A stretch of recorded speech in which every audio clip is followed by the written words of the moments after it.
Hello everyone, कैसे हैं आप सब। आई होप सभी बच्चे बहुत अच्छे से क्लासेस को एंजॉय कर रहे होंगे। और ये जो आपकी क्वेश्चन सीरीज की प्रैक्टिस चल रही है उसको आपको बहुत ही अच्छे से समझ में आ रहा होगा। तो चलिए बच्चों, आज की क्लास नंबर 31 है इंग्लिश ग्रामर की। तो चलेंगे पहले क्वेश्चन की तरफ। और ये सारे क्वेश्चंस आपको मिसलेनियस टॉपिक से दिए गए हैं, तो सभी क्वेश्चन से कोरिलेट करने का प्रयास करिए। अंत तक बने रहें, क्लास समझ में आए तो भी लाइक करें। और यदि कोई भी प्रॉब्लम होती है किसी टॉपिक से तो आप ज़रूर से ज़रूर कमेंट भी करें। ओके, तो चलिएगा फर्स्ट क्वेश्चन की तरफ चलते हैं। Find out the miss spelt word. Miss spelt word आपको देखना है कि कौन सा इसमें से इनकरेक्ट है। तो पहला ऑप्शन देख पा रहे हैं सप्लीमेंट्री। सप्लीमेंट्री की स्पेलिंग। दूसरा ऑप्शन सर्जरी, तीसरा कैंसल्ड और चौथा क्लेप्टोमाइनिया। तो आप बताइएगा इसमें से कौन सी स्पेलिंग इनकरेक्ट है। तो सप्लीमेंट्री की देखेंगे SUPP, इसके बाद LEMENTARY होता है सप्लीमेंट्री की करेक्ट स्पेलिंग। तो आप देख पा रहे हैं ये आपका करेक्ट है। इनकरेक्ट पूछा है सर्जरी की SURGERY होता है, यह भी आपका करेक्ट है। और कैंसल तो CANCEL कैंसल होता है, लेकिन जब ED लगता है तो L 2 बार हो जाता है, क्योंकि आपको ध्यान है कि कॉन्सोनेंट के पहले वॉवेल हो तो कॉन्सोनेंट डबल हो जाता है। ठीक है, तो यहाँ पर आपको तीनों स्पेलिंग करेक्ट मिली। इनकरेक्ट ऑप्शन आपका डी है। क्लेप्टोमाइनिया क्या है, मतलब चोरी करने की बीमारी क्लेप्टोमाइनिया होता है। KLEPT, इसके बाद माइनिया MANIA होता है। ठीक है, AE नहीं होता है, ना ही कि EA होता है। तो माइनिया में MANIA मानसिक बीमारी है चोरी करने की। तो आपका देखिएगा ये क्लेप्टोमाइनिया शब्द आपका इनकरेक्ट है। ठीक है, जैसे कई लोग होते हैं कि जो है कहीं भी जाएंगे, चाहे वो अमीर हो चाहे वो गरीब हो, अगर इस समस्या से पीड़ित हैं तो कुछ ना कुछ चुरा कर लाएंगे, चाहे वो कोई एक चम्मच ही क्यों ना हो। ठीक है, तो चलिए आगे बढ़ते हैं। क्लेप्टोमाइनिया की स्पेलिंग आपने ध्यान कर लिया। Question number 2, find the correctly spelt word. Disappear शब्द। दूसरा डिसअपियर यानी कि डिसअपियर की करेक्ट स्पेलिंग बतानी है। DISAPPEAR किस ऑप्शन में मिल रहा है डिसअपियर।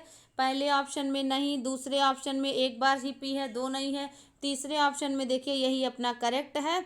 और DISS है, चौथे में भी इनकरेक्ट। DISAPPER डिसअपियर की करेक्ट स्पेलिंग है। ठीक है, आप स्पेलिंग को टफ और इजी नहीं कह सकते, क्योंकि कोई भी स्पेलिंग एग्जाम में पूछ सकता है। यदि आप कंफ्यूज नहीं हुए, आपको आ रहा है, तो आपका एक क्वेश्चन करेक्ट हो जाएगा। अगर आप कंफ्यूज हो गए तो आपका इनकरेक्ट हो जाएगा। तो टफ और इजी कुछ नहीं होता कि आप बोलें कि ये बहुत टफ है या बहुत टफ टफ स्पेलिंग आती है, बिल्कुल नहीं। यदि आपको क्वेश्चन आ रहा है तो आपके लिए आसान होगा, नहीं आ रहा है तो आपके लिए टफ होगा। ठीक है, आगे बढ़ते हैं क्वेश्चन नंबर 3 पर। डिलेमा की करेक्ट स्पेलिंग क्या होगी। डिलेमा मतलब होता है दुविधा, असमंजस। कई बार आपने पढ़ा है ना, असमंजस यानी कि, ठीक है, निर्णय न ले पाने की स्थिति। तो आपका क्या होगा इंग्लिश में। और भी जो है इसको हिंदी में देखें तो किंग कर्तव्य मूड है ना, कि नहा करो ना करो। तो इस तरीके से डिलेमा आपको क्या ध्यान रखना है, DIL ध्यान रखना है, डबल M ध्यान रखना है। ठीक है, DIMMA, तो DILMMA डिलेमा। कौन सा ऑप्शन करेक्ट लग रहा है। आप देख पा रहे हैं ऊपर के तीनों गलत हैं, चौथा ऑप्शन करेक्ट है। DILEMMA डिलेमा की करेक्ट स्पेलिंग होती है। समझ पा रहे हैं ना, dilemma DILEMMA। Okay, let's come to question number 4। Question number 4 देखिएगा। Choose the correctly punctuated version. आपको देखना है कि करेक्टली पंक्चुएट किया है कि नहीं। बाई पहला ऑप्शन देखिएगा, by heaven I have done it at last full stop. By heaven एक बार comma, I have done it at last, फिर से एक्सक्लेमेशन मार्क। तीसरा by heaven I have done it at last, और चौथा भी सेम सेम है। अब आप देखिएगा यहाँ पर ये जो सेंटेंस दिया हुआ है, ये सेंटेंस आपका एक्सक्लामेटरी सेंटेंस है, तो फुल स्टॉप का यूज़ नहीं करेंगे, क्योंकि बाई के बाद तो बिल्कुल नहीं यूज़ हो सकता कॉमा, इनकरेक्ट हो गया। और चौथा वाला भी देखिए क्वेश्चन मार्क की वजह से इनकरेक्ट हो गया, और बचा आपका दूसरा या तीसरा। तो दूसरे ऑप्शन में देखें, ये आई हैव आप ऐसे जो है ऐसे करके यूज़ करते हैं ना, आई हैव, जैसे आई एम इस तरीके से यूज़ आप करते हो आई एम, वैसे अब्रिविएशन फॉर्म है, इसका कंट्राडिक्शन है। तो यहाँ पर आई हैव ये करेक्ट होगा बी ऑप्शन। यहाँ पर देखिए IVE कर दिया है, हैव वाला एपॉस्ट्रॉफी का कॉमा नहीं लगाया है। समझ पा रहे हैं ना? तो ऑप्शन नंबर बी अपना करेक्ट आंसर है। Okay, let's come to question number 5। The correct sentence is, correct sentence आपको पूछ रहा है कौन सा है। पहला option, the bag together with the books are lost, यानी कि किताबों के साथ जो है बैग भी खो गया, बैग के साथ किताबें भी खो गई। The bags together with the book is lost, या the bag together with the books is lost, या the bags together with the books is lost. बताइए, आप देख पा रहे हैं कि थोड़े थोड़े से माइनर माइनर से हैं, कहीं एस लगा है, कहीं नहीं लगा है, कहीं आर लगा है, कहीं इज लगा है। तो आपको एक रूल जानना होगा जो कि आप जानते भी हैं, कई बार डिस्कस होता रहता है। जब कभी दो सब्जेक्ट, ठीक है, as well as, together with, together with, in addition to, with a view to, and not, इन सभी से लगा हो और दूसरा सब्जेक्ट भी हो तो हमेशा हेल्पिंग वर्ब पहले वाले सब्जेक्ट के अनुसार लगाया जाता है। ठीक है, आप देख लीजिएगा, पहले ऑप्शन में बैग है तो आर कैसे लग सकता है, इनकरेक्ट हो गया, आपको इज ही लगाना है हर हाल में। दूसरा ऑप्शन देखिए, द बैग्स टुगेदर विद, अब अगर पहले सब्जेक्ट के अनुसार लगाते तो बैग्स में एस है तो यहाँ आर आना चाहिए था, ये भी इनकरेक्ट हो गया। तीसरा ऑप्शन देखिएगा, the bag together with the books is lost, अब यही आपका करेक्ट हुआ। आपको बुक्स के अनुसार आर नहीं लगाना है, इज लगाना है, क्योंकि टुगेदर के पहले, टुगेदर विथ के पहले वाले सब्जेक्ट के अनुसार वर्ब लगेगा। और तीसरा चौथा देखिए, बैग्स के अनुसार फिर से आर आना चाहिए था। ठीक है, तो इस वजह से ये भी इनकरेक्ट हो गया। तो आप देख पा रहे हैं कि किताब है ना, बैग के साथ किताबों भरा बैग जो है खो गया। तो यहाँ पर टुगेदर विथ के पहले सिंगुलर है, इसलिए हेल्पिंग वर्ब भी सिंगुलर लगेगा। ओके, क्वेश्चन नंबर 6 देखिएगा, which of the following sentences is in passive voice, इसमें जो सेंटेंस है पैसिव वॉइस बनाना नहीं है, पहचानना है। ठीक है, you have to find out passive voice. पहला option, I want to purchase a plot here, यहाँ पर देखिए टू प्लस वर्ब का फर्स्ट फॉर्म एक्टिव वॉइस है, पैसिव पहचानना है। कैसे पहचानेंगे, बी प्लस वर्ब का थर्ड फॉर्म, बस आपको यही ध्यान रहेगा, वर्ब का थर्ड फॉर्म, तो आपका काम हो जाएगा। ठीक है, कैसे, बी बराबर is am are was verb. तो देखिए she knows swimming very well, ये भी गलत, ये भी गलत। तीसरा देखिए, she can not complete, can not be completed होता तो करेक्ट था। ठीक है, शी वॉज अवॉर्डेड, यही करेक्ट है कि ब्रिटिश काउंसिल के द्वारा उसको जो है अवार्ड दिया गया 1999 में। ये आपका सब्जेक्ट काम ना करके काम करवाया जाता है, तो यहाँ पर वो उसको दिया गया, ना कि उसने दिया। समझ पा रहे हैं ना, बी प्लस वर्ब का थर्ड फॉर्म, तो बी बराबर is am are was were, और वर्ब का थर्ड फॉर्म अवॉर्डेड। ओके, आप समझ गए होंगे। क्वेश्चन नंबर 7 देख लीजिएगा, the simple sentence form of, एक सेंटेंस दिया है, इसका सिंपल सेंटेंस आपको ढूंढना है। Those who are helpless deserve our sympathy, दिया गया सेंटेंस कॉम्प्लेक्स में है, क्योंकि जब भी क्वेश्चन वर्ड रिलेटिव कंजक्शन के रूप में यूज हो तो वो क्या कहलाता है, वो आपका कॉम्प्लेक्स सेंटेंस कहलाता है। समझ पा रहे हैं ना। अब देखिए, आपको ढूंढना है सिंपल सेंटेंस, तो कुछ नहीं करना है आपको, सीधे सब्जेक्ट और उसके फाइनाइट वर्ब होते हैं, वही आपका सिंपल सेंटेंस होता है। एक सब्जेक्ट और एक ही finite verb is called simple sentence. Finite verb क्या होता है, जो अपने सब्जेक्ट के पर्सन जेंडर नंबर के अनुसार चेंज हो जाए तो फाइनाइट वर्ब है, और नॉन फाइनाइट का मतलब जो वैसे का वैसे रहे। एग्जाम्पल के लिए आप ऐसे देख सकते हैं, अगर आपको कह दिया जाए शी, ठीक है, आप देख पा रहे हैं शी, अब कहा जाए कि शी डज, तो शी फर्स्ट जो थर्ड पर्सन और सिंगुलर है तो डज को सिंगुलर बना दिया गया। अब कह दिया जाए शी डज हर सिस्टर,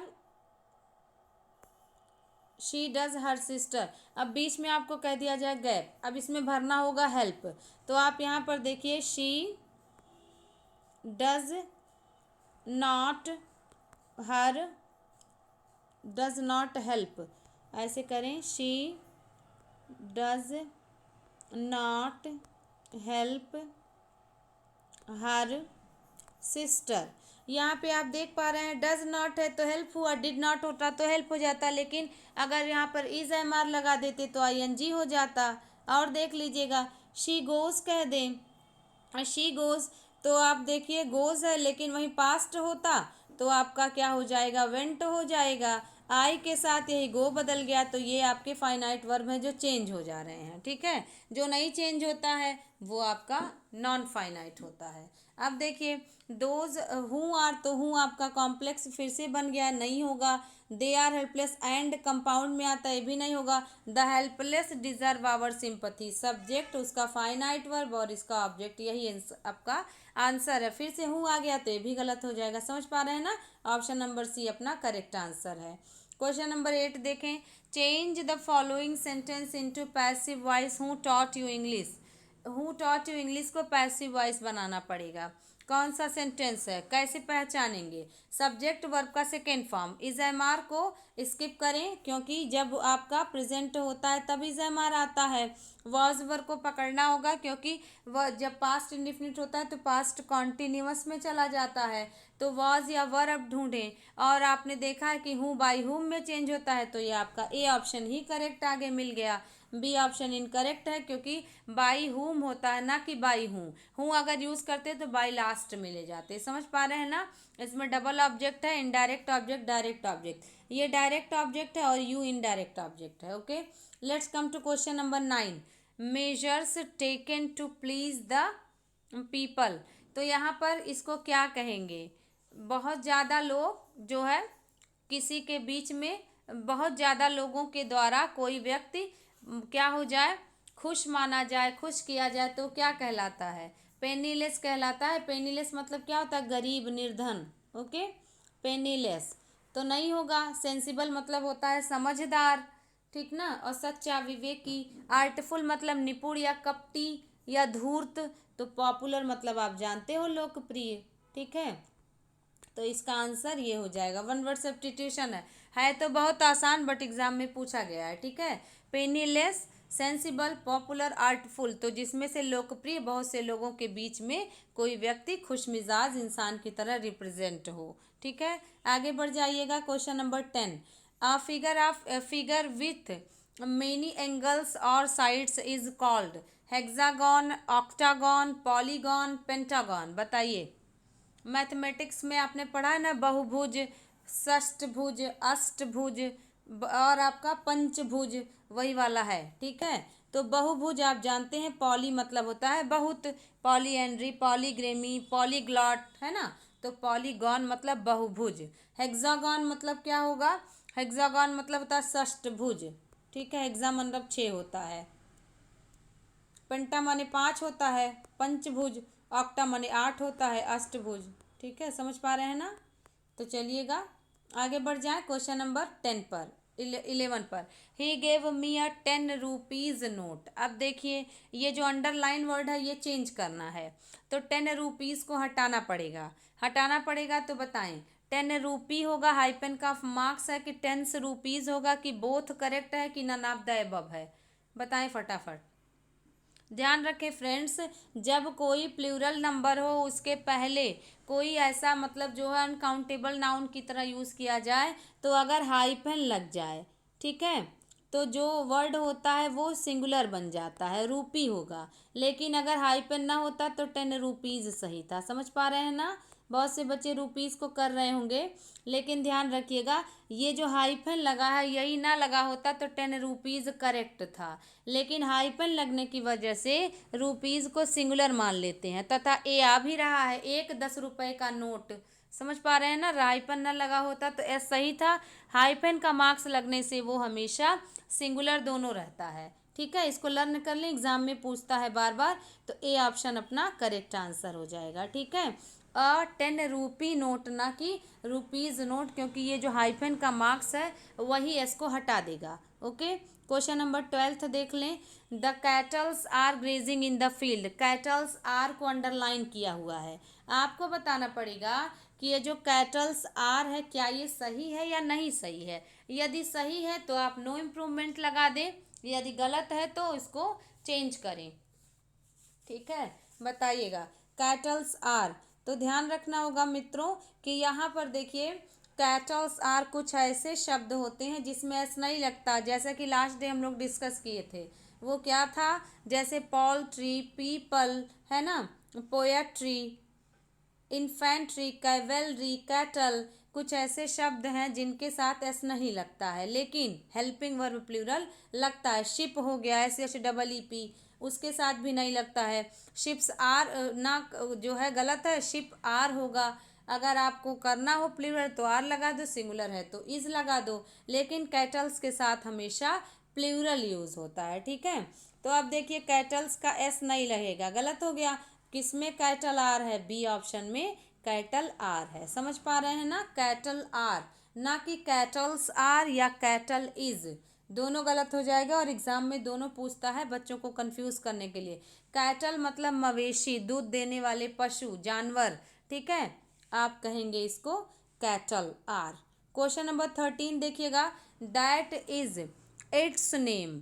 ये आप देखिए इट्स जो लिखा हुआ है क्या सही फॉर्मेट में है, यही अगर आप पहचान लें तो सारे को अंडरलाइन करके आया है। ठीक है, तो कुछ क्वेश्चंस आपको ऐसे मिल जाएंगे जो एग्जाम में ज़रूर से ज़रूर जिन फार्मूलाज को जो है फॉलो किया जाता है। पहला देखेंगे, that is it's, that name is it's. ये फॉर्मेट सही है कि दैट इज इट्स नेम सही है कि दैट नेम इज इट्स सही है। मुझे लगता है पहला तीसरा सेम हो गया है ना, बट आप ध्यान रखें बी ऑप्शन करेक्ट है। ठीक है, बी ऑप्शन करेक्ट है।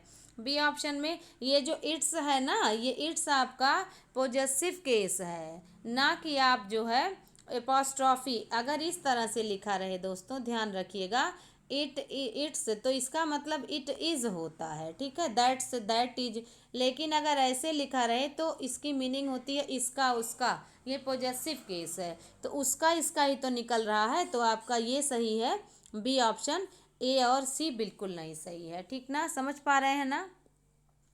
आगे बढ़ जाइएगा क्वेश्चन नंबर 14 पर। क्वेश्चन नंबर 14, हर पेरेंट्स ऑलवेज, आपको फिल इन द ब्लैंक बताना है। हर इन हर स्टडीज, तो हमेशा उसको ट्रेन करते हैं, टॉट करते हैं, या इनकरेज्ड करते हैं, या क्या डिस्प्लेड करते हैं। तो हमेशा माता पिता बच्चों को ट्रेन करेंगे कि पढ़ाएंगे कि इनकरेज करेंगे, बताइए। तो उसके स्टडी में पढ़ाते हैं कि प्रोत्साहित करते हैं। अब जाहिर सी बात है मीनिंग आपका यही निकल रहा है कि प्रोत्साहित करते हैं। समझ पा रहे हैं ना, टॉट और ट्रेंड और डिस्प्लेड मीनिंग नहीं है।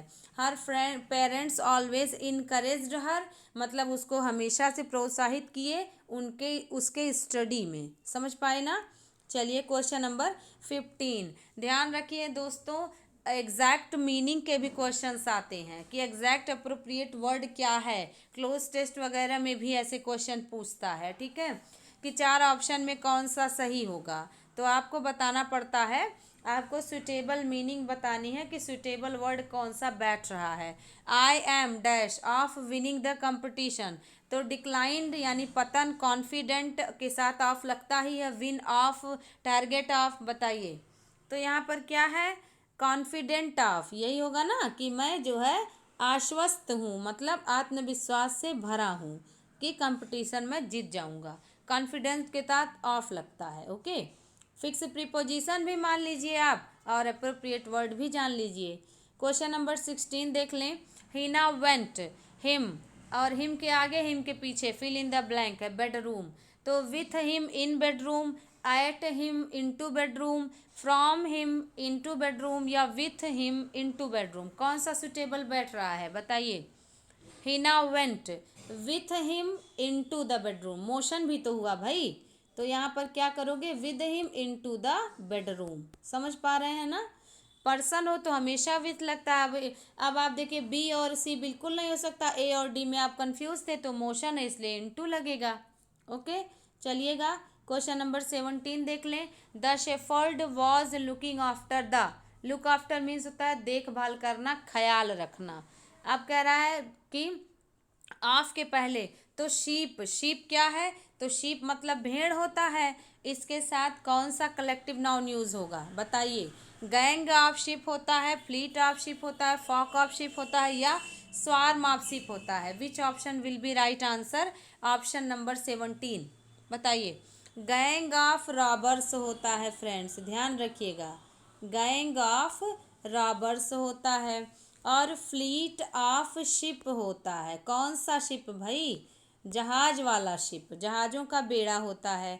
फॉक ऑफ शिप होता है, शीप, SHEEP, शीप। ठीक है, क्या करेंगे? फॉक ऑफ शीप या गोट्स, भेड़, बकरियां। ठीक ना, तो आपका क्या हो जाएगा? शिप्स नहीं लिख सकते, ध्यान रखिएगा, प्लूरल नहीं बना सकते। हेल्पिंग वर्ब बना लगाते हैं प्लूरल, बट बना नहीं सकते, लेकिन गोट्स का बना सकते हैं। और स्वार्म ऑफ फ्लाइज होता है, स्वार्म ऑफ आंट्स होता है, तो option number C correct answer है। ठीक है, कहने को बहुत आसान है, लेकिन ऐसे क्वेश्चंस आ जाते हैं। तनिक सा कंफ्यूज हुए आप तो हो गई गड़बड़। ओके, क्वेश्चन नंबर 18 देख लें। जेन इज अनॉयड, अनॉयड मीन्स क्या? गुस्सा दिलाना। On him, with him, against him, over him. आपको बताया गया है ना कि जब भी पर्सन हो तो विथ लगता है, याद है ना? विथ लगता है पर्सन के साथ। और अगर थिंग हो, मैटर हो, तो हमेशा एट लगता है, याद आया होगा। तो आपका देख लीजिए, on him, against him, over him, with him, है ना? उसके खिलाफ गुस्सा नहीं, उसके ऊपर गुस्सा। ठीक ना, अनॉयड विथ हिम होगा, ध्यान रखिएगा। ओके, क्वेश्चन नंबर 19 देख लें। Australia and European are there among the, है ना, टूरिस्ट्स। बताइए, ऑस्ट्रेलिया के पहले कौन सा आर्टिकल लगाएं और यूरोप के पहले क्या लगाएं? बताइए फटाफट, बहुत आसान प्रश्न है, लेकिन तनिक भी अगर आप अपने रूल से भटके तो you can be gate confused. बताइए, पहला एन ऑस्ट्रेलिया कि द ऑस्ट्रेलिया कि अ ऑस्ट्रेलिया? बताइए क्या करेक्ट होगा? आपको पता है ना ऑस्ट्रेलिया क्या है? वॉवेल है, तो ऑस्ट्रेलिया वॉवेल है, तो क्या हो जाएगा? An Australia. बताइए, एन ऑस्ट्रेलिया एंड, ऑस्ट्रेलिया नहीं बेटे, ऑस्ट्रेलियन होगा, AN होगा।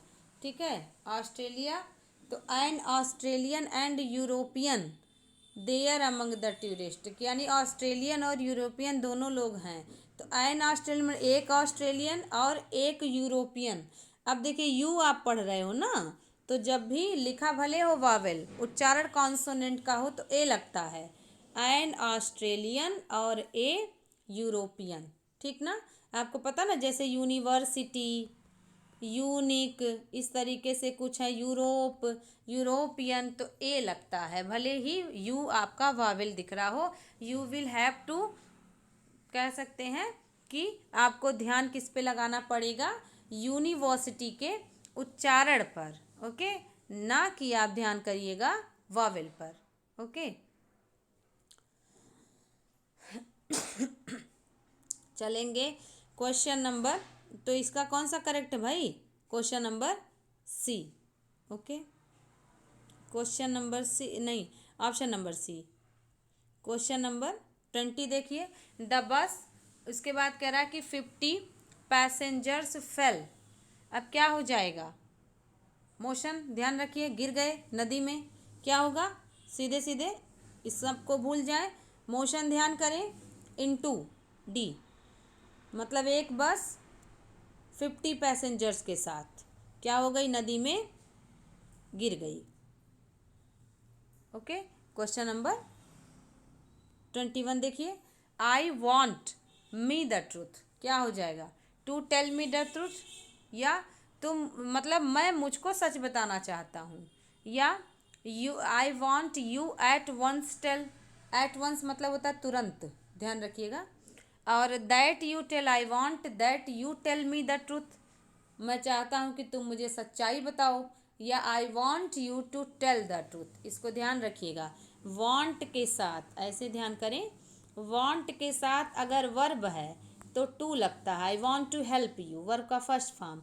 लेकिन अगर वर्ब ना हो के ऑब्जेक्ट है तो पहले आप ऑब्जेक्ट को पटकें, उसके बाद वर्ब का फर्स्ट फॉर्म लिखें। समझ पा रहे हैं ना?